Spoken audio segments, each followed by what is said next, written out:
자, 우리 사도행전 6장 1절에서 7절 같이 한번 읽겠습니다. 그때 제자가 더 많아졌는데 헬라파 유대인들이 자기의 과부들이 매일의 구제에 빠짐으로 히브리파 사람을 원망하니 12사도가 모든 제자를 불러 이르되 우리가 하나님의 말씀을 제쳐놓고 접대를 일삼는 것이 마땅하지 아니하니 형제들아 너희 가운데서 성령과 지혜가 충만하여 칭찬받는 사람 7을 택하라. 우리가 이 일을 그들에게 맡기고 우리는 오로지 기도하는 일과 말씀 사역에 힘쓰리라 하니 온 무리가 이 말을 기뻐하여 믿음과 성령이 충만한 사람 스데반과 또 빌립과 브로고로와 니가노르와 디몬과 바메나와 유대교에 입교했던 안디옥 사람 니골라를 택하여 사도들 앞에 세우니 사도들이 기도하고 그들에게 안수하니라. 하나님의 말씀이 점점 왕성하여 예루살렘에 있는 제자의 수가 더 심히 많아지고 허다한 제사장의 무리도 이 도에 복종하니. 아멘. 오늘은 사도들 앞에 세우니라는 제목으로 말씀을 전하겠습니다. 갈등이라는 단어를 한자로 살펴보면 칡갈자와 등나무 등자로 되어 있습니다. 그래서 갈등이란 칡과 등나무와 같다라는 말로 그렇게 한자로 표현하고 있습니다. 왜 이런 말이 나왔냐 하면 칡은 다른 나무를 오른쪽으로 돌면서 타고 올라가고 등나무는 나무를 왼쪽으로 돌면서 올라간다고 합니다.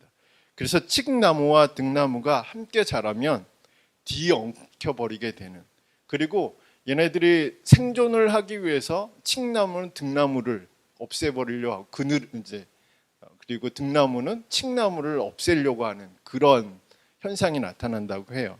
그래서 이게 뒤엉켜버리는 그런 과정의 모습들을 보면서 서로 다른 것 때문에 충돌하면서 상처를 주고 받게 되는 상황을 칡나무와 등나무로 표현한 것이 이 갈등이라는 한자어 단어입니다.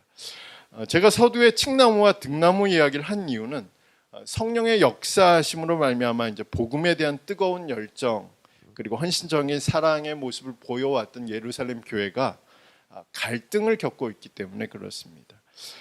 그리고 예루살렘 교회는 히브리파 사람들과 헬라파 유대인들의 갈등으로 인해서 대립하고 분열하게 되는 그런 조짐을 보이는 것이 오늘 본문 말씀의 배경입니다.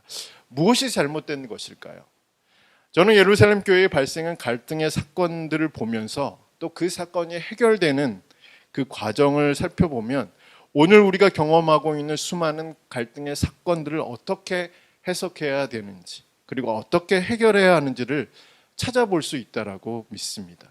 그것은 갈등의 모습들이 하나님과 나의 갈등일 수도 있고 나와 너의, 마틴 부버의 얘기처럼 나와 너의 갈등일 수도 있고 나와 환경과 상황의 갈등일 수도 있지만 그 갈등을 해석하고 또 그 갈등을 해결하는 방법은 어쩌면 오늘 본문이 제시하고 있는 것 중에 하나이거나 아니면 전부이거나 할 것이라고 저는 생각합니다. 그래서 세 가지의 주제를 가지고 이 말씀을 한번 살펴보도록 하겠습니다. 첫 번째는 갈등은 우선순위의 문제입니다. 갈등을 빚는 여러 가지 원인이 있지만 가장 중요한 것은 가치관의 문제입니다. 즉 무엇이 더 가치 있느냐에 관한 관점이 충돌하는 것이 갈등이죠.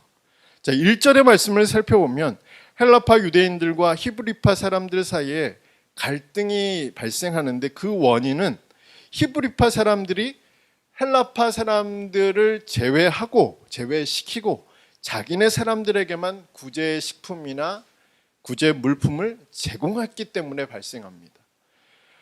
그러니까 히브리파 사람들은 헬라파 사람들을 왜 제외시켰냐, 왜 우선순위에 두지 않고 그들을 차등으로 두고 결국은 그들에게 구제 물품이나 구제 식량이 돌아가지 않도록 했느냐라는 것이 문제인데 그것은 히브리파 사람들이 가지고 있는 정통성의 가치 때문에 그렇습니다. 정통성의 가치란 히브리파 사람들만이 정통성을 가진 유대인이자 참 이스라엘 백성이라는 그런 가치관을 이 사람들이 가지고 있는 거죠. 그래서 이들은 헬라파 유대인들, 다시 말해서 유대 지역에서 출생하지 않았고 혼혈인이었던 이 헬라파 유대인들은 자신의 영역으로 받아들이는 것을 거부합니다. 그러다 보니까 구제 식량이나 구제 물품을 제공하는 일에 있어서 우선권을 어디에 두느냐? 자기네 사람들, 히브리파 유대인들. 그러니까 정통 유대인들에게 먼저 구제 식품을 나눠주고 구제 물품을 나눠주고, 그러다 보니까 헬라파 유대인들, 이 사람들에겐 돌아갈 식량이 없는 거예요. 돌아갈 물품이 발생하지 않는 겁니다. 그러니까 결국은 이 헬라파 유대인들이 히브리파 사람들을 원망하기 시작되고, 거기서부터 이제 갈등이 시작됩니다. 오늘날 우리가 겪는 갈등도 이런 맥락에서 좀 이해할 필요가 있습니다. 서로 다른 가치관들이 만나 충돌할 때 결국은 갈등이 빚어지게 되죠. 그리고 대립하게 되고 분열을 하게 됩니다. 그것은 이런 갈등과 대립과 분열은 교회 안에서도 쉽게 발생할 수 있는 것이죠.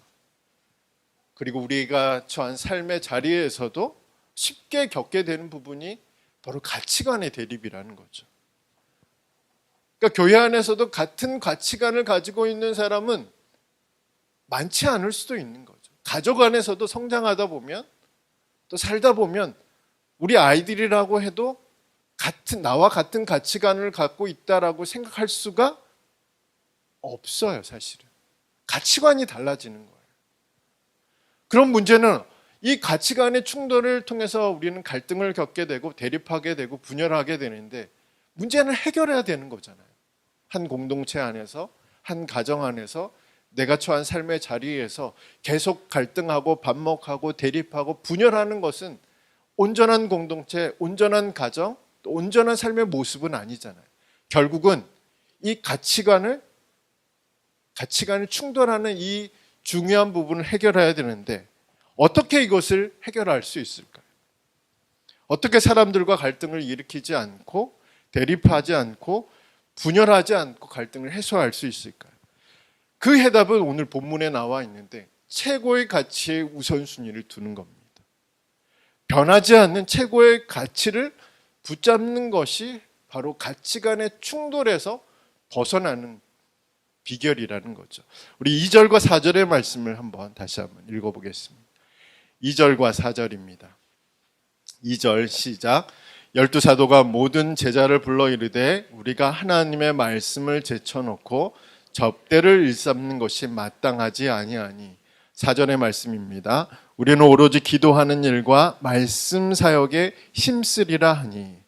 자, 2절과 4절의 말씀을 보면 헬라파 유대인들과 히브리파 사람들 사이에 갈등이 생겨나자 사도들은 가장 먼저 최우선의 가치에 자신들의 가치관을 맡겨버리는 거죠.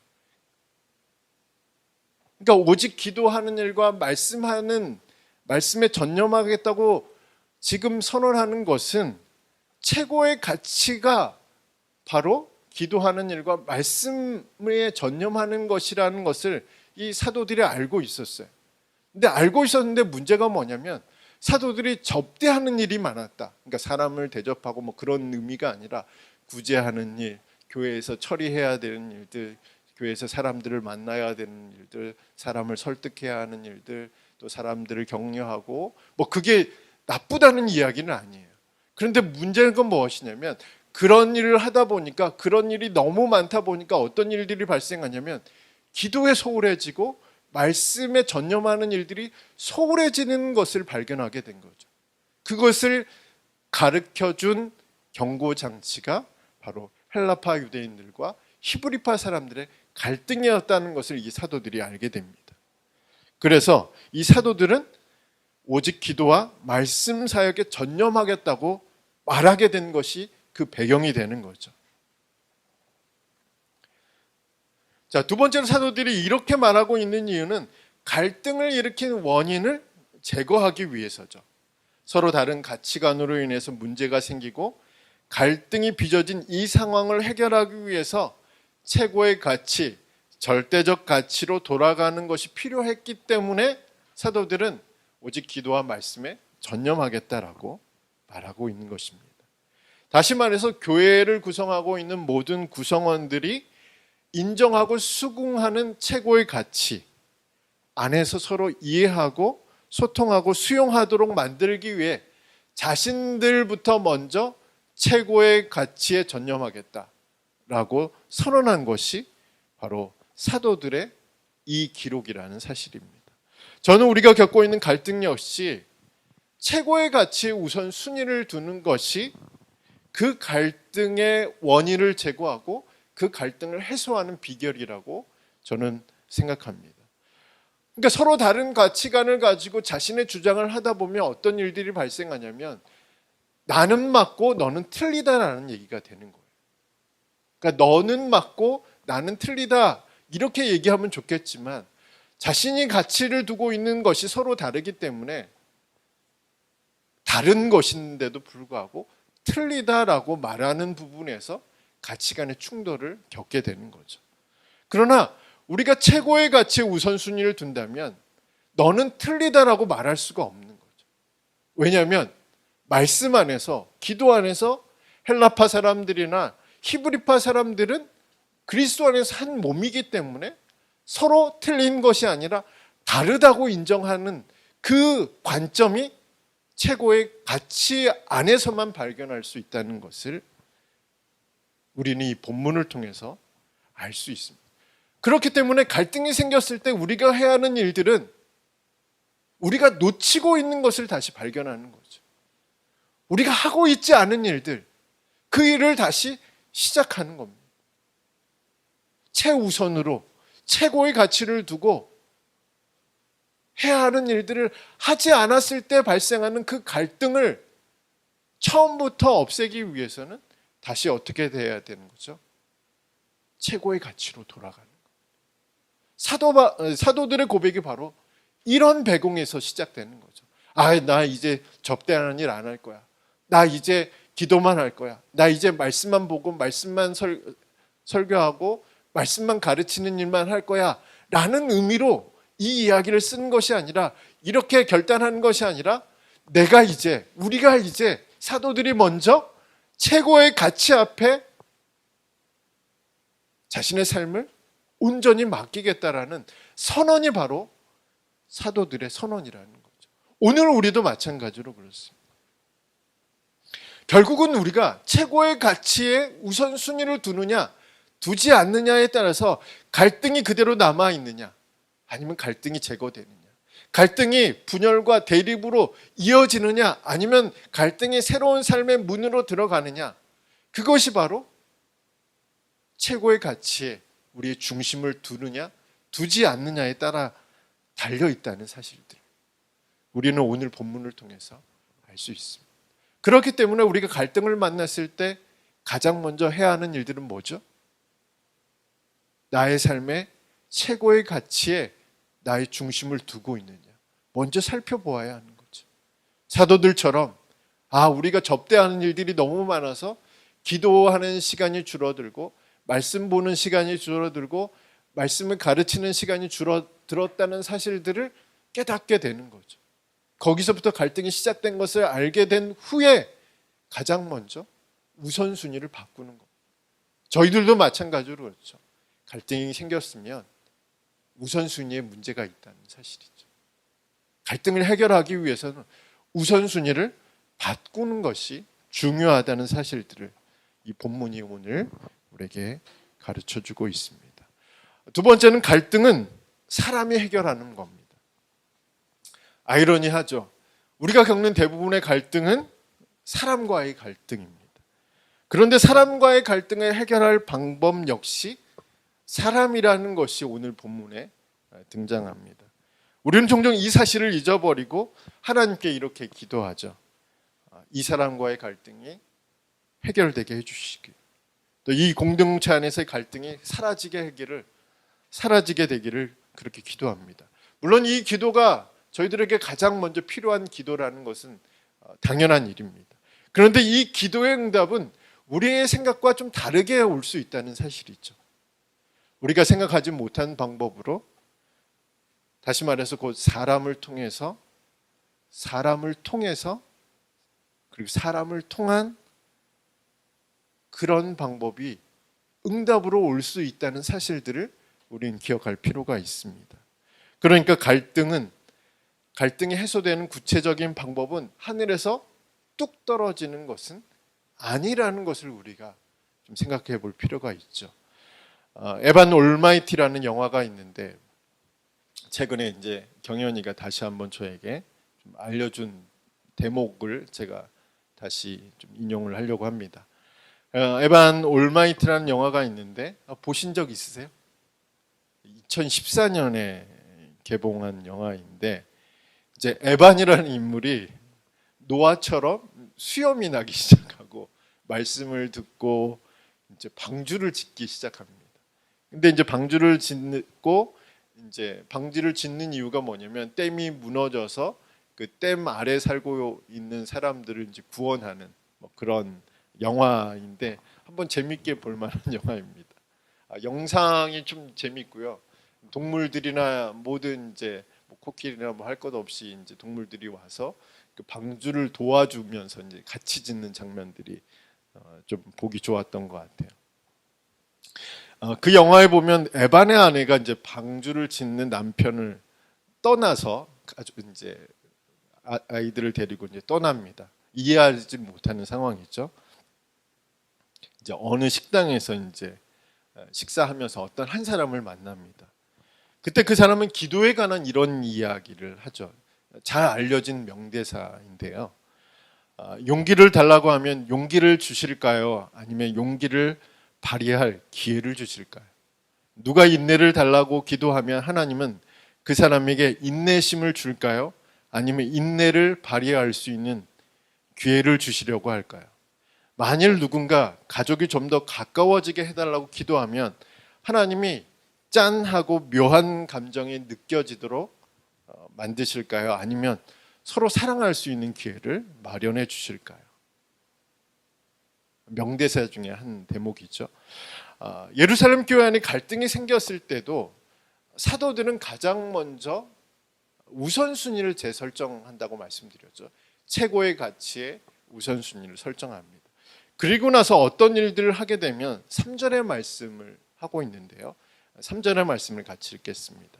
같이 읽습니다. 형제들아 너희 가운데서 성령과 지혜가 충만하여 칭찬받는 사람 7을 택하라.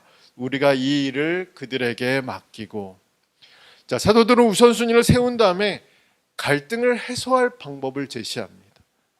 서로 화해할 기회를 만드는 것이죠. 누구를 통해서요? 사람을 통해서입니다. 어떤 사람일까요? 성령과 지혜가 충만하여 칭찬받는 사람입니다. 그러니까 아무나가 아니라 특정한 사람을 통해서 갈등을 해소하고자 하는 모습이 3절에 기록되어 있습니다. 특정한 사람의 조건에 대해서 구체적으로 살펴보면 성령이 충만하다는 것은 두 가지 의미인데 첫 번째 의미는 뭐냐면 성령이 충만해지려면 성령이 임하는 사건이 먼저 일어나야 되잖아요. 성령은 어떤 사람에게 임하게 되죠? 예수님을 믿는 사람에게 성령이 임하게 됩니다. 또한 성령이 충만하다는 것은 이제 두 번째가 충족돼야 되는데 성령님께 자신의 삶을 온전히 의탁한 사람만이 성령의 충만함을 경험할 수 있다는 겁니다. 그러니까 성령이 충만하다는 것은 예수 믿는 사람이어야 되고 삶 속에서 자신을 성령님께 맡긴 사람이 바로 성령 충만하다는 사람이죠. 그래서 성령 충만하고 지혜가 충만하다는 것은 하나님의 말씀을 기준으로 해서 모든 일을 지혜롭게 잘 처리하는 사람을 지혜가 충만한 사람. 그리고 칭찬받는 사람이란 말 그대로 믿음의 공동체 안에서 인정받고 또 존경을 받는 사람이라는 의미를 가지고 있습니다.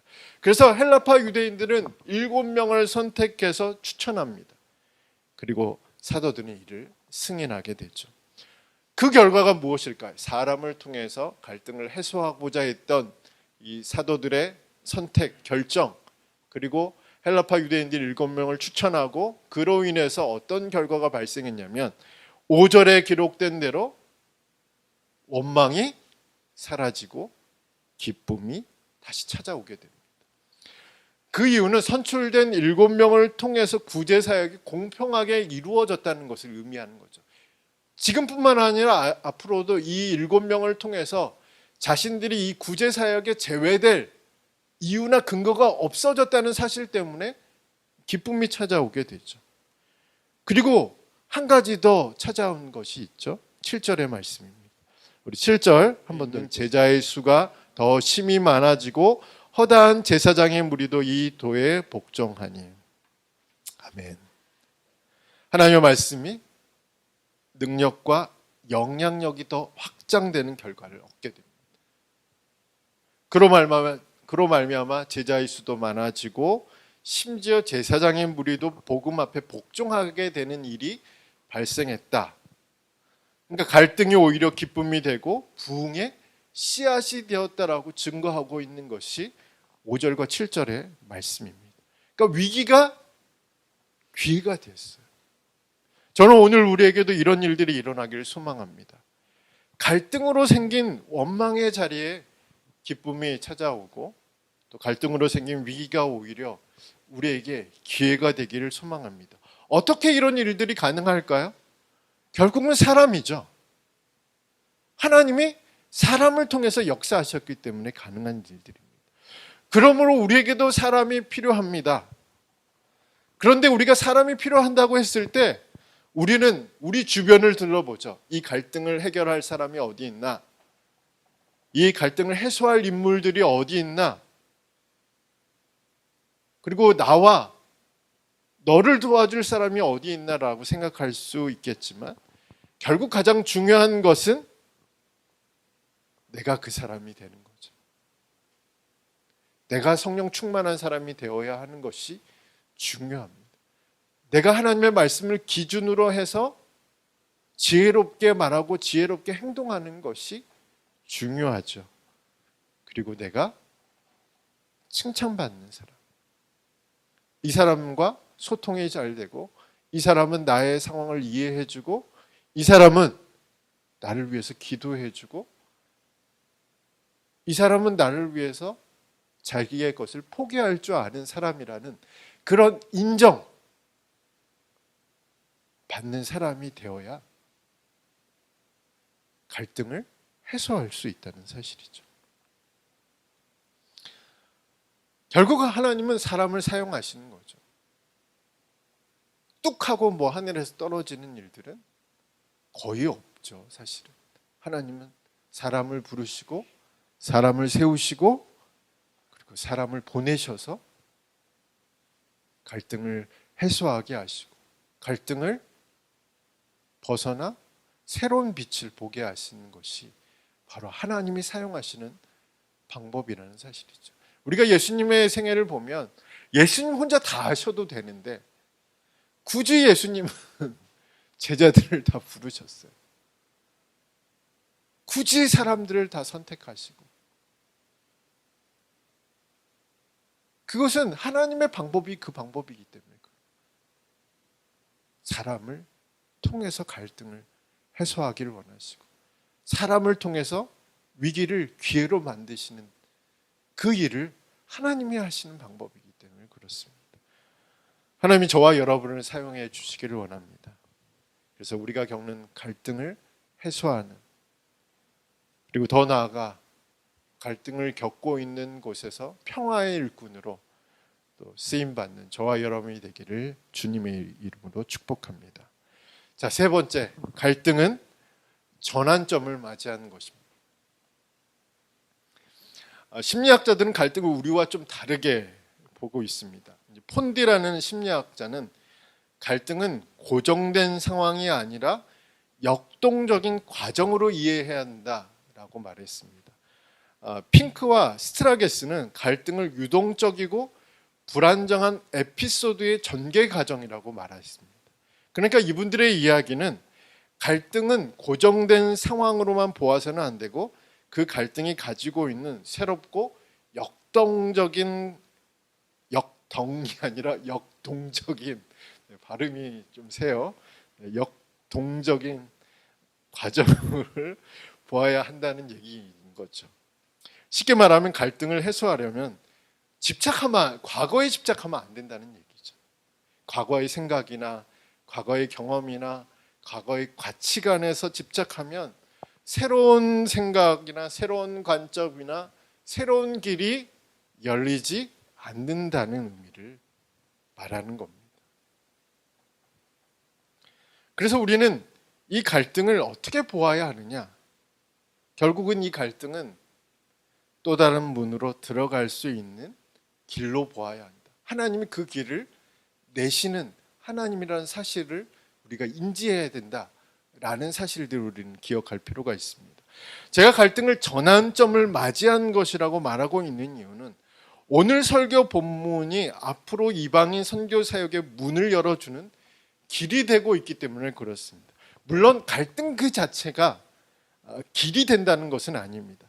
그러나 그 갈등을 겪게 되고 그 갈등을 해소하는 방법들, 다시 말해서 우선순위를 재설정하고 성령과 지혜가 충만한 칭찬받는 사람들을 세우는 그 일들이 예루살렘 교회로 하여금 새로운 전환점을 맞이하도록 이끌어주고 있다는 사실에서 저는 갈등은 전환점을 맞이한 것이라고 말하고 있는 것입니다. 우리는 이 사실을 사도행전 6장 8절 이후에 일어난 사건들을 통해서 확인할 수 있습니다. 자, 6장 8절 이후에, 오늘 본문이 6장 1절에서 7절까지잖아요.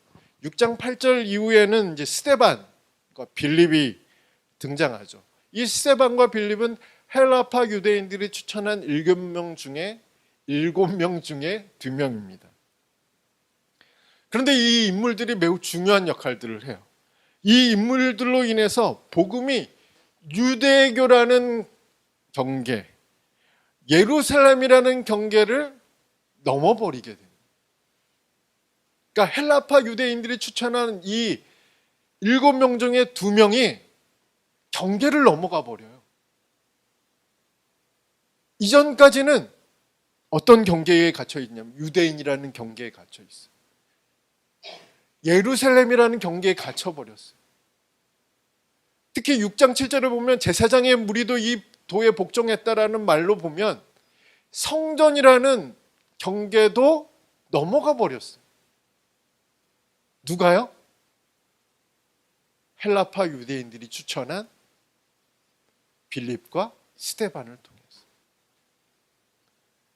이뿐일까요? 사도행전 9장에 보면 드디어 누가 등장하죠? 물론 스데반이 순교할 때 그 자리에도 있었지만 사도행전 9장에 보면 이방인의 사도로 부름을 받은 바울이 회심하게 됩니다. 사도행전 10장에 보면 누가 나오죠? 고넬료가 나오죠. 이 백부장, 이탈리아 백부장이었던 고넬료, 이방인이었던 고넬료가 베드로가 전한 복음을 듣고 회심하게 됩니다. 그리고 그 이후에는 어떤 일들이 발생하죠? 이방인 교회가 등장하는, 어떤 교회냐면 안디옥 교회가 등장합니다. 그리고 이 안디옥 교회를 통해서 이방 세계로 복음이 이제 확장됩니다. 그리고 2000년이 지났어요. 그 복음이 오늘 우리에게까지 도달한 겁니다.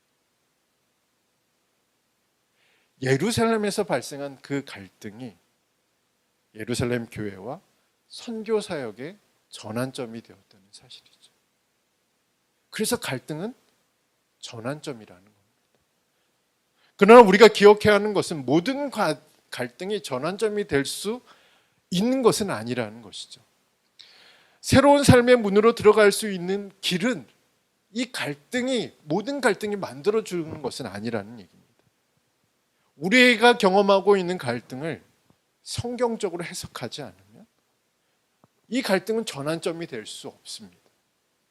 우리의 우선순위를 최고의 가치에 두지 않으면 저와 여러분이 성령에 충만하고 지혜가 충만하고 또 칭찬받는 사람으로 성장하고 성숙해 가지 않으면 우리의 갈등은 새로운 전환점으로 넘어갈 수 없다는 사실이죠. 그러므로 지금 우리가 주목해야 하는 것은 우리의 우선순위를 재설정하는 겁니다. 말씀과 기도에 집중하는 것이죠. 그리고 성령의 충만함을 사모하고 말씀을 우리의 삶의 기준으로 삼아서 지혜롭게 말하고 지혜롭게 행동하는 것. 그리고 믿음의 공동체 안에서 신실하고 진실한 일꾼으로 성장해 가는 것이 우리에게 필요합니다. 말씀을 맺겠습니다. C.S. 루이스는 제가 지난번에도 한번 이야기했던 것 같은데요. 좋은 이야기는 연속적이지 않는 사건으로 연속적인 주제를 얻어내는 것이라고 말했습니다. 다시 말해서 우리의 삶이 일어나는 일련의 사건이 영원한 주제를 찾아내고 영원한 주제로 이어지는 것이 좋은 이야기라는 내용입니다. 물론 우리의 삶에 일어나는 모든 일들도 각각의 의미는 다 있습니다. 그러나 더 큰 주제와 이어진다면 그것보다 더 좋은 일은 없을 것이라고 저는 생각합니다. 우리가 겪고 있는 수많은 갈등 역시도 마찬가지로 그렇습니다.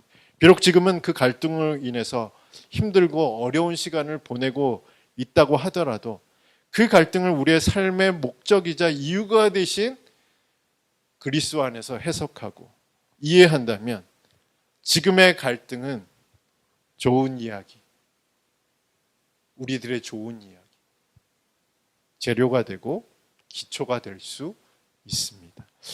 이번 한 주간도 주의 은혜가 저와 여러분과 함께하기를 간절히 소망합니다.